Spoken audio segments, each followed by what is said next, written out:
The 2026 Aprilia Tuono 660 Factory looks like the perfect middleweight naked bike. But here's the thing, it's not for everyone. And if you're thinking about buying one, there are a few things you really need to know first. Now on paper, this bike checks almost every box. It's lightweight, it's powerful, and it comes loaded with premium components.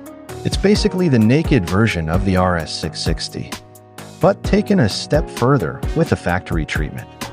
For 2026, Aprilia gave this bike a noticeable bump in performance. You're now getting around 105 horsepower from that 659 cubic centimeters parallel twin. But more importantly, this factory version comes with full Olean suspension. And trust me, that alone changes the entire character of the bike. Add to that a full electronics package, traction control, wheelie control, engine brake settings, and quick shifter. And yeah, this thing is seriously well equipped. But where this bike really shines is how it feels on the road. It's light, it's sharp, and it's incredibly confidence-inspiring. You tip it into a corner, and it just wants to go deeper. The chassis feels tight, the suspension is precise, and everything just works together.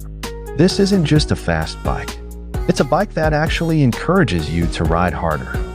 And compared to something like a Yamaha MT-07 or even a Honda CB650R, this feels way more focused, way more premium. But let's be honest, it's not perfect. First, the price. For a 660, this sits on the higher end of the segment. Second, the engine character. It's a parallel twin, which means it's torquey and usable.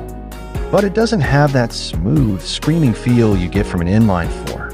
And then there's comfort. It's not extreme, but it's definitely more on the sporty side. So if you're looking for something relaxed for daily commuting, this might not be your best option. And depending on where you live, dealer support and maintenance can still be a bit of a concern with Aprilia. Now compared to its rivals, the Yamaha MT-07 is cheaper, but way less refined. The Honda CB650R is smoother, but heavier and less aggressive. So the Tuono kind of sits in this unique spot.